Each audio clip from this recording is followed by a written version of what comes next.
Hey, this is Paulo, and this is Mind Your Own Business. Thank you very much. Thank you very much. Welcome everybody. Have Maggie Blume in the house.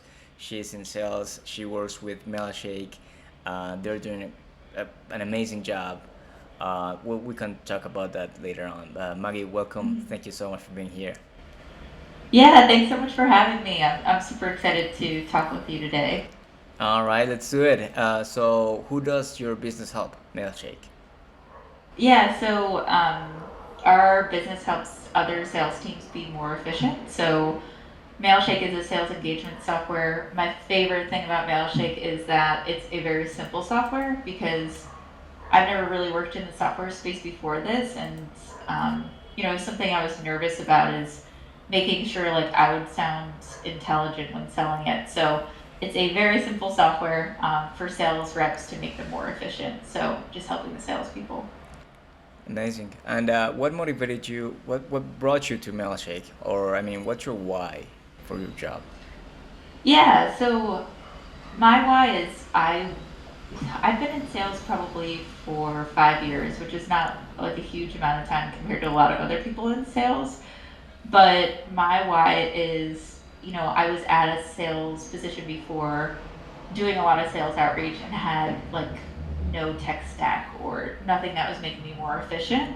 And I wasted so much time. And I remember like at the end of the day, I wouldn't be hitting like the numbers I wanted to be, but I'd be putting in all of this like really hard work, but it was like not working smart. You know how people compare it to like working harder versus working smarter. Yeah. And I remember when I was applying to Mailshake, I was like, oh my gosh, if I had this tool, like this would help me so much. It would help like all these 60 other sales reps I would work with. So I just really believed in it. Like knowing I was a sales rep and I didn't have these tools, like I want to give these tools to other people that might be wasting their time or might not be hitting their targets and like make them more successful because I've been in the same place where I wasn't a successful salesperson and sometimes it just takes it takes your attitude and it takes hard work, but sometimes it is like the resources too. So I Right. just like that, I'm able to give that to other sales reps too.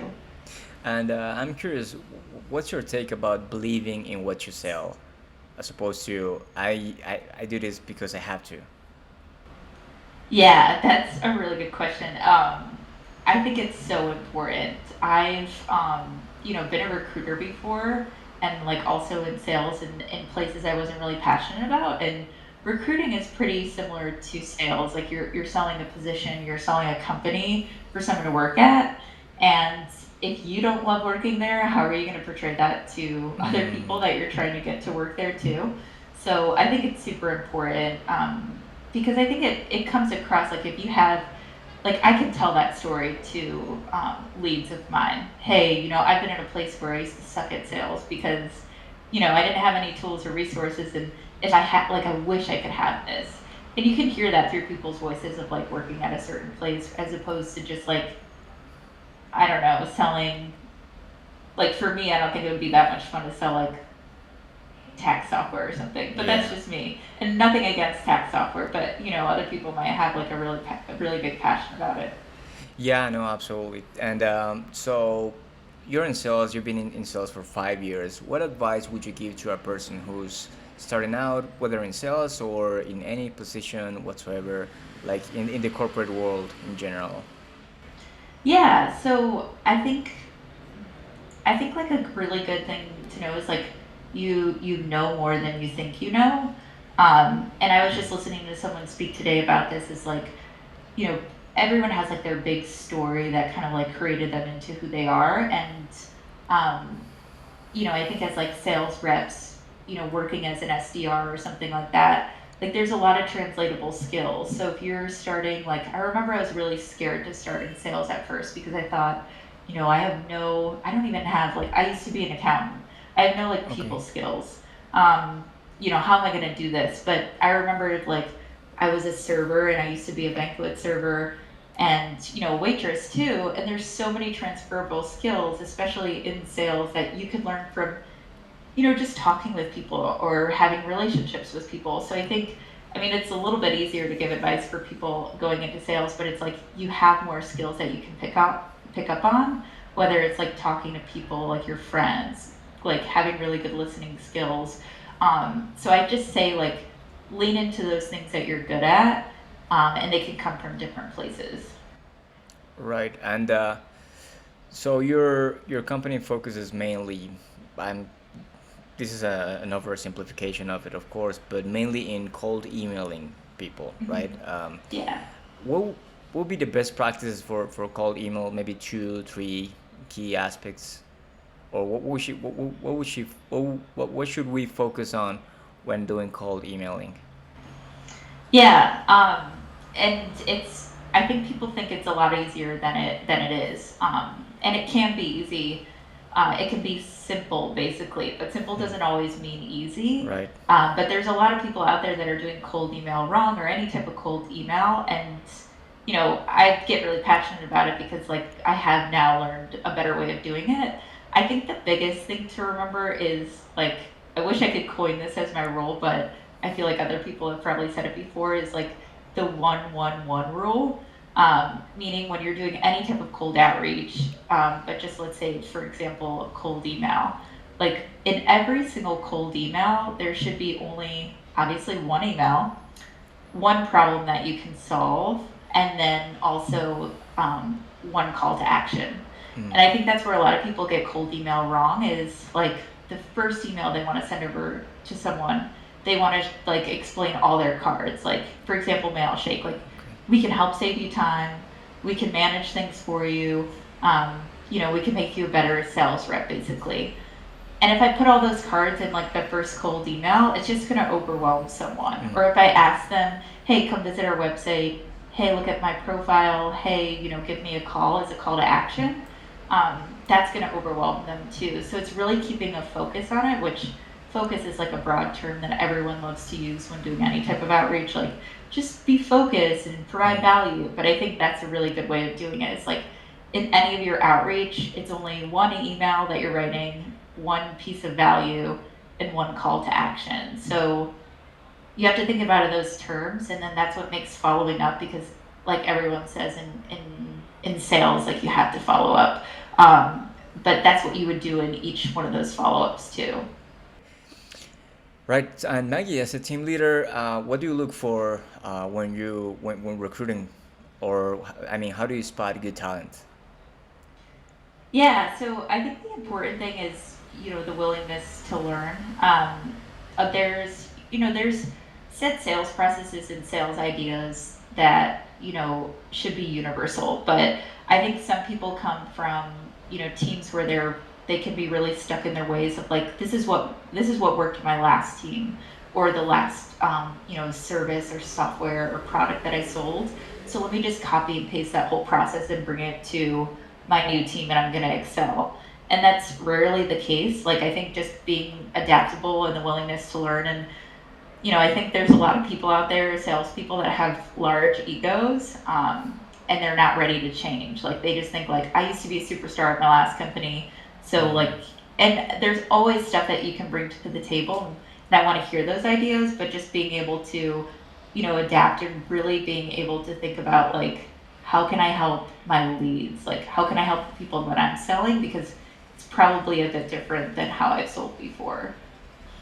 All right, thank you for that. And Maggie, so what are kind of the worst recommendations out there? I'm hearing some people saying that cold calling is dead, the SDR role is dying, or many things. Of course, everybody has their own opinion about anything, but from your experience, what would be the worst piece of advice you hear often online?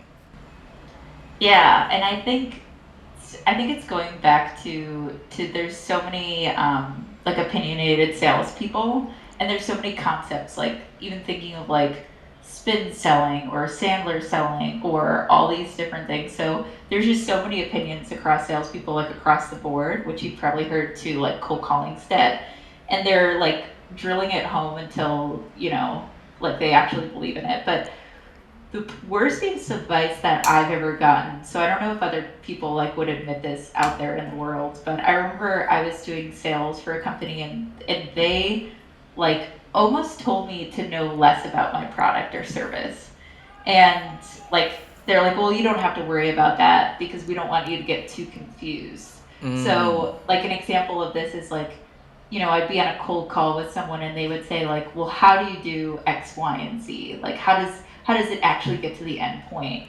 And like instead of them, they didn't want me rambling about something or getting too caught up. And instead of teaching me how to articulate it, they just told me, well, you don't need to know that. Like that's for you to set up a meeting with someone. Mm. And I get where they're coming from because I think a lot of people want to just talk about like feature dumping. Like that's a big word. Like here's this feature, this is what we do, and for someone who's younger and on the phones, that could like just play out into like word vomit basically. But I think that comes back to leaders being very lazy to actually teach, motivate, and train their sales reps. Like a sales rep should know about your product and service. They don't need to know the technicalities of like a software. Like I don't need to know what the back end does. But I should be able to know how to answer those questions and those frequently asked questions. And I still should be able to know how to like sell something and sell the benefits of it. So I should be trained not to not know information, but how to accurately like show that as a benefit. And and on that same note, is there a specific mindset you need to develop to be a successful business person or salesperson? Yeah, I think it's and just kind of like background about myself, like, I've never started my own company, but my dad's an entrepreneur. He didn't start like a fancy company or anything like that, but both of my brothers are entrepreneurs. They're both like just created local businesses, but a piece of advice that I've taken from them, which I feel like has really helped me, is like find a way to make yourself productive. There's always going to be days in sales, like, around the holidays, or there's just like off days, like maybe Fridays, that, you're not going to have as many calls or you're not going to connect with as many people. But especially in the startup world, is like try to make yourself productive. Like in that downtime, what are you doing? Are you, trying to figure out how I can change up my email messaging or how I can make that call better or listening back to things or thinking about like, I had these three objections yesterday.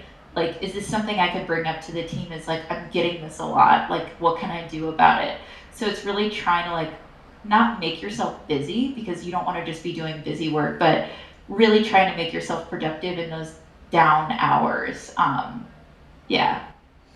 And is there are there do you have any techniques to manage like emotional intelligence when negotiating, or yeah, can you share maybe two three tips that you implement in your day to day when you sell, when you negotiate, when you bring value to the table and people have like objections, and then you offer something or you go around them. Yeah, I think like a lot of I'm not the I think you need negotiation skills in sales for sure. Are you going to run into like the classic negotiation of like what Chris Voss talks about all the time? I don't, I think those are really great skills to have, and I've read Chris Voss's book, and I use labeling and mirroring, but I'm not going to go to those two in detail because I think Chris Voss can do a better job at it, and he has like awesome YouTube videos of him role playing it.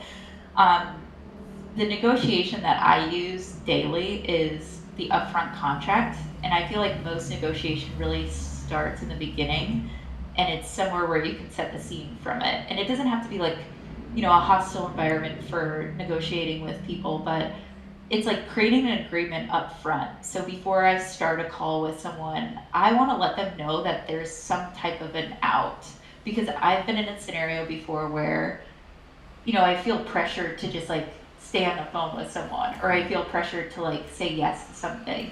And I know that's the last thing. Like people already get on sales calls with salespeople thinking like, great, I'm gonna be sold to today. And like, I don't want to make people feel that way. Like I don't want to be the used car salesman or like one of those stereotypes. So I think a lot of negotiation starts in the beginning, and the sooner you bring that up, that there's a way out, um, the better it is, the more comfortable your audience feels or the person you're talking with feels. And an upfront contract is something like, hey Pablo, we're on a call today. I'm going to show you how Mailshake can help you get hundreds of leads. I don't say this actually, but this is an example of like what we talked about. And I'm going to walk through it. And if any time you don't feel like this is, hitting the mark for you, or you don't feel like this is a good fit, let me know. There's a way to, like get out of this if you want to, and we can end the conversation there. But if it is a good fit, then we can talk about like what the implementation process is going to look like. So I think just making sure you establish any type of negotiation you want to do up front is going to seed in for like just a more comfortable call. Well, thank you for that. That's actually great advice. And more on the reflective side, what would you like to have known before starting this journey in sales or this corporate world, you know, jobs? Yeah, I think like just that there's a lot of unpredictability. Like nothing is ever going to go the way that you want it to, but it somehow Mm-hmm. all ends up working out. Like I got a degree in marketing, and I thought I was going to go into marketing after I graduated from college. And to be honest, I probably didn't even know the full extent of what marketing was. And then I fell into sales. And then from there, I went into recruiting and then back into sales. And I think like just a matter of trying things out, and that it's not always going to be like this linear path. Like great for those people that are like sales development reps and then become AEs and then become managers and VPs. But I just want people to know that that's like not always the normal path. Like people get to where they are from different ways, and it's okay to I went into recruiting and I realized I really liked it, but I liked sales better. And I got really nervous, like, well, shoot, like, how am I supposed to go back into sales when they saw I was in sales, quit sales basically, went into recruiting, and now want to go back?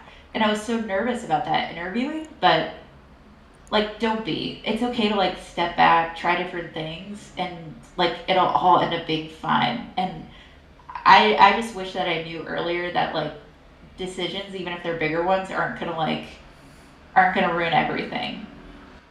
That was my follow-up question. Like, what advice would you give yourself? I mean, yourself to your 20-year-old self, but I think you already answered that. Or is there anything else you would like to tell to yourself? Yeah, no, it's basically that. Yeah, I kind of answered that one, and it's like it's. I also think another thing that I wish I knew earlier is that there's no way of being perfect. So like when you make those mistakes, when you run into any of those issues, they're all fixable. It's not the end of the world, and you're never gonna care about it like when you're in your 30s, or even beyond that. Like I'm never gonna look back to that day where I was having a complete meltdown because I did one thing wrong. Um, and I'm still working on that. I have like, what's this workbook that I've been working on? It's like the mindful self compassion workbook. So I'm still working on trying to figure that out. But I wish I learned that sooner. Right, and that got me thinking. I read somewhere once that actually, like, it says something along the lines of your problems today, no matter how big they are, it's like in the future, in the big scheme of things, they won't matter like at all. Like it would matter just as equal as what you had for breakfast a week ago. Like you don't know, you don't remember, and you don't care. It's already past, right? So Yeah, for maybe having that anxiety of, oh, this decision is going to change everything in everybody's lives, it's maybe not like healthy for you. Like understand that you can let go. I won't say that it's not important or that you shouldn't worry about it. I'm saying that understand that maybe you can learn to let go some certain things, but that's for sure. my opinion. Yeah, yeah, definitely. It's like a quick story, but my grandma lived until she was like 102, Wow. and yeah, which is very lucky. But I remember my dad was like going through, I don't know, something you'd go through when you're in your 50s, and he was like, "Do you remember like what he had asked her one time because he was having like a horrible day?" And he was like, "Do you remember like what you worried about when you were 50?" And she was like, "Absolutely not. Like, I don't remember anything going on." So it's like the same thing as what you were saying. It's like Yeah. you're never going to remember like these things that feel huge right now. And of course, some of those things are huge, but like for the most part, those little nuances that cause you anxiety, it's like they're not going to matter like years from now. Yeah, yeah, like like jump into the pool. Like I always say, like this here, it's like m- I'm talking for myself, but I'm exposing myself. I'm not American. I don't speak the language. I'm doing this just to create the impact, even though I could be ruining everything, you know, in theory, because I know it's not perfect. So, but you still do it. I mean, and with time you get good at it, so you can forget that, first step or that fear of like going for it, if that Mhm. makes sense. Yeah, yeah, definitely. Just kind of jumping in. Yeah, and Maggie, I'm curious, so do you have any books, seminars, or YouTube or podcasts that you really like, that that really influenced your life, maybe, or shaped you in some way? Yeah, so it's Dale Carnegie's How to Win Friends and Influence People, which is a super common, sales book that people read. But I think some people try to overcomplicate how they can form relationships in the business world, Mm. and like I think there's even a new forward to get Dale Carnegie's book of like, um, this book has been edited a bit, but every core concept in it has stayed the same since Dale Carnegie wrote it. Like even though years have passed, and you can even tell. I mean, like some of the examples he gives in there, like or don't really relate to like my life today, but it's like the core of it really does make sense of like how you communicate people, how do you can persuade people, and how you can just become more of like a likable person. Um, that's one thing. And then I know you said piece of advice too. So there was just this other story I wanted to tell, and I think it kind of went back to what we talked about before too, but of just like not worrying about where your career might be and like moving backwards sometimes. But both of my parents, like, they never really started their lives, or not lives, but they never really started what they were passionate about until they were a lot older. Like, Mm. my mom, for example, plays the fiddle, which is like a style of violin, and she's so good at it. And she never picked up that passion of hers until she was 35. And it's Mm. like what she's most passionate about. Like, she could talk about it all day. That's like what she spends most of her life doing. And it's just like inspiring to me that, and like letting other people know that your life could start at any point where you're actually like leaning in and digging in, and just because you might not feel that passionate about things that you're doing right now, but you're still trying different things, like it could happen all when you're 50. I think there was like a tweet about it too, of like some guy saying that he didn't start writing until he was 70, and that was something that he was passionate about. But I always think about that because I don't I really enjoy a lot of stuff that I do, but have I found like something I'm absolutely passionate about? I'm not sure yet, and maybe I haven't leaned into it fully. So that's just a piece of information that's inspired me too. Right, that's great. And so so you're in sales, as you know, and everybody knows sales is not an easy job. You face rejection every day, or maybe, yeah, the fear of being shut down, or not. It's not, rainbows all the time. Nothing is really, but anyway, like, how do you bounce back from these challenging situations? Like, do you use something else to vent, to channel your energy or your emotions, or how do you bounce back from these hard times? Yeah. Yeah, that's a good question. I think there's always going to be tough days with like starting a business or being in sales. Um, and I wish like the perfect answer, like I just go for a run right after I have like a really hard day. Like I wish that was the way that I could cope with stuff, but it's definitely friends and family. Luckily for my last company, I have a really good friend that I worked with, and if I'm having a really tough day, it's so easy to, and I don't try to bother her a lot, but if it's like really one of, days where you get like 20 no's, I usually call her because she can just relate straight to it. And she can say, like, that happened to me like 2 weeks ago. But definitely relying on friends and family because, I wish some of those other factors worked for me as well, but it's always easy to kind of like talk to someone you feel comfortable with and just vent to them. Absolutely, absolutely. There's a, that community is just so important. We sometimes like focus entirely on our work, on the job, that we actually lose focus in what we, what are we doing this for, like our family or friends or like the community itself. So I'm thinking about that as well. Like this week, actually, I was like, all right, so I'm so focused on my job that I'm forgetting what I'm doing this for in the first place, which is my family. So it's kind of confusing, but that once you balance that, I think there's harmony on like perfect balance of working and then having friends and then family. They all kind of align. But yeah. Exactly. Yeah, yeah, like you said, is if you're not, there's two parts of it. It's like, of course, you want to get good at the day to day and what you're doing on a daily basis. Like you said, you're focusing on your job a lot this week, but it's hard to like look at it from the outside and say, well, like, I'm doing this for my family right now. And it's good that you can even realize it, because I think some people just go through the motions, and there's weeks and months where I've done that before, and it Oh doesn't yeah. feel good at the end of it. And yeah, having that community, and I think working in a remote world right now, it's even harder to get that. And I know people have probably talked about that a lot, but yeah, it's just like important, and it's something we shouldn't really take for granted, because that's kind of like where all the meaning to all of this comes from. All right. Yeah. I mean, the meaning is so important, 100%. So Maggie, I want to be mindful of your time, everybody's time, and where do we find you online?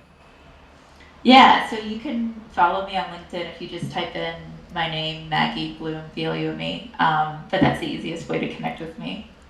All right, thank you very much for being here, Maggie, for your time. Any final comments or thoughts? No, no, I'm excited to hear about more episodes on this, Pablo. Thank you so much for talking with me today. All right, thank you for being here. You're great. Have a great night. Bye bye. Thanks.